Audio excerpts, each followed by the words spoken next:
අපිට පාඩු නෑනේ මේ ඉන්දියාවට ගිහිල්ලා මේක අහගෙන ආවත්. අපිට ඉංගලන්තේ ගිහිල්ලා මේ දොස්තර මහත්තයා හම්බුණත් පාඩුද? නෑනේ. රෝග කීයක්ද හොද කරන්නේ? මේ වෛද්‍යවරයා ගිහිල්ලා ඇමරිකාවේදී හම්බුණත් ඒ ගියත් පාඩු නෑ. හැබැයි ඔබ දන්නවද? මේ වෛද්‍යවරයා ඉන්නේ ඔබ ඇඟ ඇතුලේ. ඔබ ඇඟ ඇතුලේ ඉන්න වෛද්‍යවරයා අවදි කරගන්න විදියත් ඇඟ ඇතුලේ තියෙන ෆාමසියෙන් සුපරි වැඩ ගන්න විදියත් දැන් කියන්න තමයි මම මෙතෙන්ට ආවේ. බෙහෙතක් විකුණ ගන්න, පැණියක් විකුණ ගන්න ප්‍රොමෝෂන් එකක් කරන්න ආව නෙමෙයි. ඇඟ ඇතුලේ සුපිරි වෛද්‍යවරයෙක් ඉන්නවා. අපි මෙහෙම උදාහරණයක් ගමුකෝ. අපි නුවරඑළියේ යනවා. ඇඟ ඇතුලේ ඉන්න වෛද්‍යවරයා නිදිද? නෑ නෑ. ඇඟ ඇතුලේ ඉන්න වෛද්‍යවරයා වැඩ. අපි නිදි. උඩට යන්න ඔක්සිජන් ලෙවල් එක අඩුයි. එරිත්‍රොපොයිටින් හදන්න කියලා සිග්නල් එකක් දෙනවා. මාත්‍රාව වරද්දනවද? වැඩියෙන් දෙනවද? අඩුවෙන් දෙනවද? නෑ. යන පිළිවෙලට තමයි එරිත්‍රොපොයිටින් ටික හදලා රතු රුධිරාණු වැඩි කරලා ඔක්සිජන් වැඩි කරලා දෙන්නේ. එච්චර ඕනේ නෑ. අපි සාරක්ෂක ද්‍රාවණයක් කඳුළු කියන්නේ. ඇහි තියෙන. කඳුළු වලට බෂ්මයක් වැටුනොත් අම්ලයක් වෙනවා. අම්ලයක් වැටුනොත් බෂ්මයක් වෙනවා. බලන්න කොච්චර ලස්සන මෙකැනිසම් එකක් ඇඟ ඇතුලේ ක්‍රියාත්මක වෙනවද කියලා. කොච්චර සාර්ථක ක්‍රමයක් ඇඟ අපි බේර ගන්න try කරනවද කියලා. හරි නේද? එහෙනම් මින් එහාට අපි ඉන්සියුලින් ප්‍රතිරෝධය ගැනයි කතා කරන්නේ. ඉන්සියුලින් ප්‍රතිරෝධයට අපි හරියට වැඩේ කරගත්තොතින් ගොඩ. හැබැයි ඔබ දන්නවද මේ ඉන්සියුලින් ප්‍රතිරෝධයට ප්‍රතිකාර කරන ක්‍රමේ මුදල් ඉතුරු වෙන ක්‍රමයක්. මේක පිටිපස්සේ ඩොලර් රුපියල් සත නැහැ. ඒ නිසා මේක ප්‍රසිද්ධ වෙන්නෙත් නැහැ. කියන කෙනා පස්සේ ඇවිල්ලා නැත්නම් ඉතින් ජොබ් ඉල්ලගෙනද අරව ඉල්ලගෙනද මේව ඉල්ලගෙනද මුදල් ඉල්ලගෙනද එනවනේ අපි පස්සේ නේද? එන්නේ නැහැ මේකට. එන්න අවශ්‍යතාවයක් නැහැ. මේක තියෙනින් එහාට ගිහපුවම ලස්සන කතාවක් නේ. මෙතනින් එහාට අපි දිගාරින්නේ. මෙතනින් එහාට අපි කියලා දෙන්නේ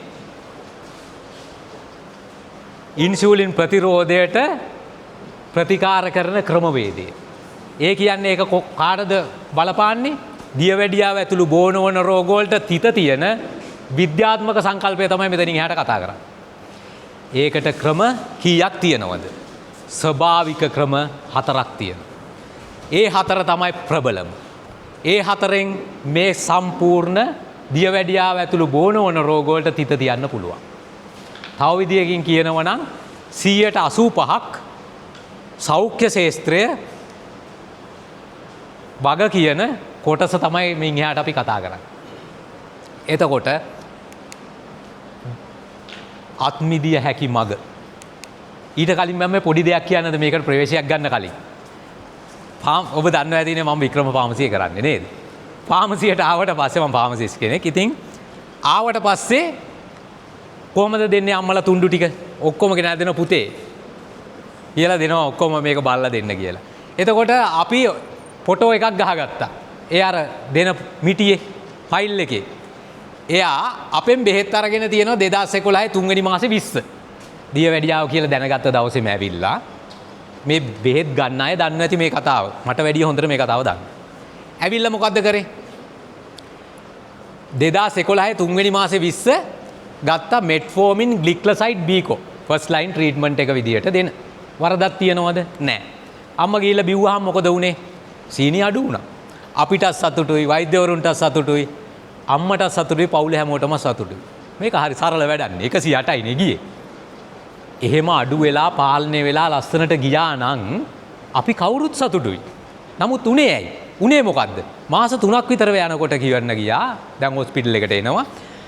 ඇවිල්ලා මහත්තයෝ සීනි දැන් අඩු වෙන්නේ නැහනේ. අතපයත් මගේ පොඩ්ඩක් රිදෙනවනේ. ඔළුව කැකුණු තියෙනවනේ. ඇසුත් ටිකක් පේන්නේ නැහැ වගේනේ. මොකද උනේ? වෛද්‍ය ජීසන් ෆන් කියනවා. අපි මේ කතා කරන පොත්පත් අපි පරිවර්තනය අපේ ඩයරොනතු කොළ මාත්‍ය පරිවර්තනය කරපු පොත ගැන මම මේ කියන්නේ.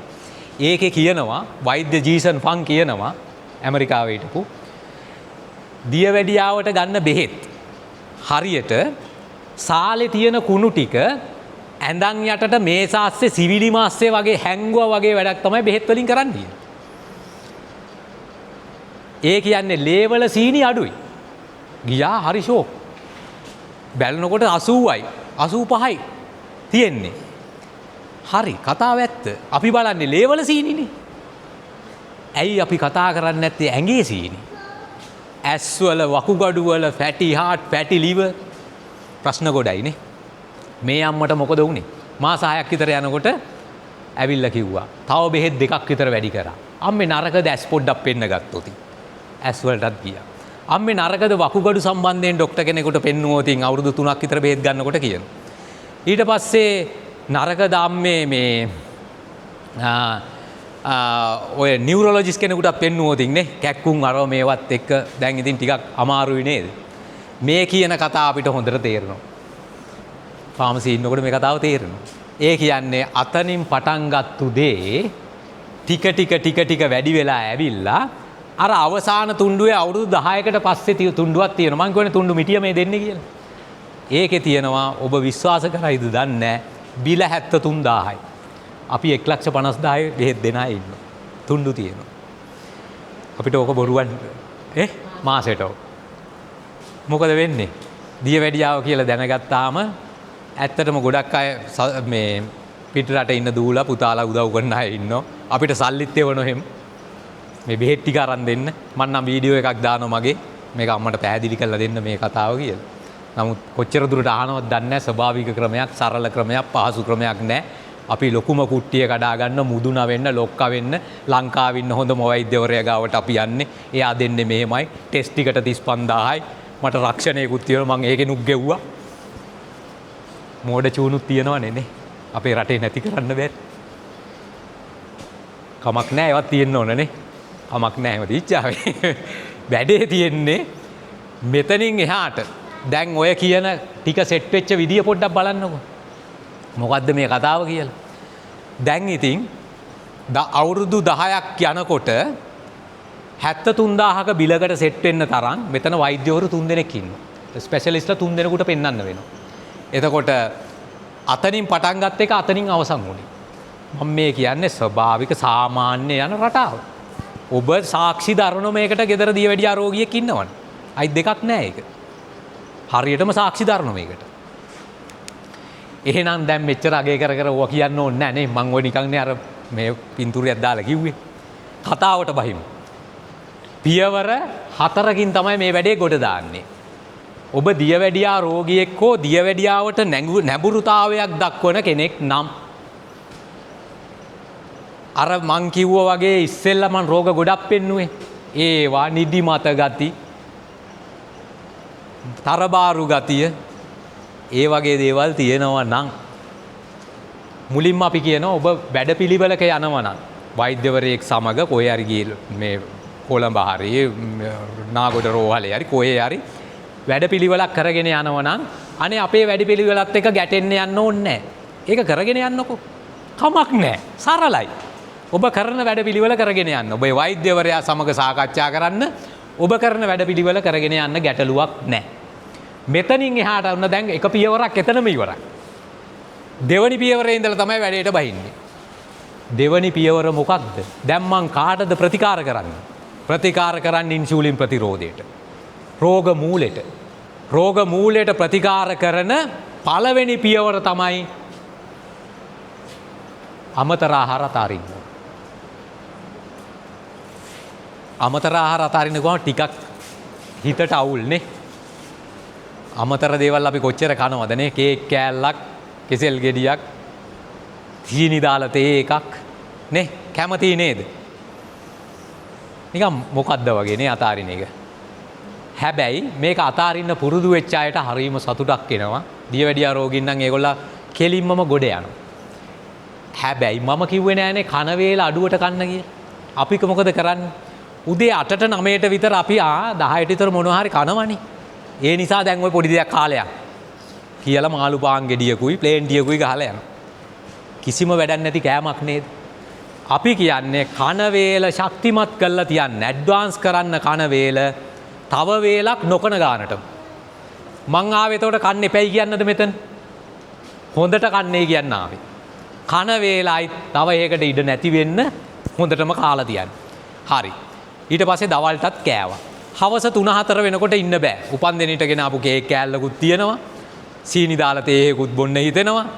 නැත්තම් ෆෘට් ජූස් එකක් හරි හොඳයි කියලා ගන්න හිතෙනවා. පැපොල් කෑල්ලකුත් තියෙන. හරි. කාටද දැන් ඕක කෑවොත් අවුල වෙන්නේ? ඉන්සියුලින් ප්‍රතිරෝධයට. දියවැඩියාව ඇතුළු බෝනෝන රෝග ගණනාවකට හේතු කාරණා සකස් කරන රට දුප්පත් කරන 85%කින් අපි නැත්තර නැති කරලා දාන සෞඛ්‍ය ශාස්ත්‍රය මේ නැති කරගන්න බැරි දඟලන කොටස අයින් කරගන්න බැරි වෙනවා. අමතර ආහාර අතාරින්න. හරි ලේසි නේද? හැබැයි කන වේල හොඳට කන්න. ඒක ගැටලුවක් නැහැ. අමතර ආහාරයි කන්න එපා කිව්වේ. වේල් දෙකක් අතරට කන අමතර ආහාර කන්න එපා. ඔන්න තුන්වෙනි පියවර. ඔබ දියවැඩියා රෝගියෙක් හෝ දියවැඩියාවට නැඹුරුතාවයක් දක්වනවා නම් ඇඟත් මහත නම් අර මං කිව්ව ලෙඩ වලින් මොකක් හරි සෙට් වෙගෙන එනවා නම් අඩි තාලම වැටිලා නම් මොනවා හරි තේරෙනවා Tamanට. අවුරුදු 30ටත් වැඩි නම් මේ කියන ඒවා සෙට් වෙගෙන එන කාලේ. හරි. ඔබ කාබෝහයිඩ්‍රේට් සීනි ඊටමත්ම අඩු කරන්න ඕන. ඇයි? ඉන්සියුලින් ප්‍රතිරෝධය කියන්නේ ඇඟ ඇතුලේ ඉන්සියුලින් තියෙනව වැඩ කරන්නේ නැහැ. තව සීනි දුන්නොත් මොකද වෙන්නේ? එයා අනවශ්‍ය වැඩ ටික කරන්න යනවා. අර තියෙන ලෙඩ ටිකට අඩිතාලම් වට්ටලා දෙනව ගානට. එහෙනම් ඇයි අපි කියන්නේ අමතර මේ කන ආහාරයේ තියෙන කාබෝහයිඩ්‍රේට් සීනි අඩු කරන්නයි කියලා. හොඳට තේරුම් ගන්න. සීනි වැඩි. ඇඟ ඇතුලේ ලේවල සීනි වැඩි නම් මැනේජ් කරගන්න බැරි නම් කෝටි ගණන් මුදල් රටේ මුදල් පිට රටට යනවනම් සීනි නම් ගැටලුව තියෙන්නේ. මැනේජ් කරගන්න බැරි දෙයක් ඇයි දෙන්නේ? ලේවල තියෙනෝනේ ප්‍රයෝජනෙට ගන්න පුළුවන්. හරි නේද? අපි දන්නවා පැරසිටමෝල් 16ක් විතර බිව්වොත් කෙනෙක් නැති වෙනවා. පැරසිටමෝල් 10ක් 15ක් ගහලා යනවා ගිහිල්ලා ඔළුව කැක්කුමායි කියලා කෑ ගහනවා. මොකද පැරසිටමෝල් ඕවර්ඩෝස්. පැරසිටමෝල් ඇඟ ඇතුලේ වැඩි වෙලා. ඔළුව කැක්කුමද? තව පැන්ඩෝල් දෙකක් බොන්නේ කියනවා. ඒ වගේ වැඩක් නේද මේ කරන්නේ? සීනි වැඩි කිය අපි බෙහෙත් ගන්න යනවා ඔක්කොමත් කරනවා ෆාමසියට සල්ලි ගෙවලා ඔක්කොමත් හරි ලංකාවේ ඉන්න හොඳම ස්පෙෂලිස්ට් ඔයා යනවා. සීනි වැඩි නම් දෙයියනේ දෙන්න එපා. සරලයිනේ. ඇයි දෙන්නේ? තියෙනේ ප්‍රයෝජනෙට ගන්න පුළුවන් නේ. මේ තැම්පත් කරලා තියෙනෝනේ එදා ඉඳලා ෆැටි ලිවර් එකයි බඩේයි විසරල් වැටු යෝය ඔක්කොම කියන විදිහට තියෙනවා. ලේවලත් වැඩිනේ බලන සැරේ 200 ගණන් 300 ගණන්නේ. දෙන්න එපා සීනි. බාල සීනි දුන්නොත් ඉවරටම ඉවරයි.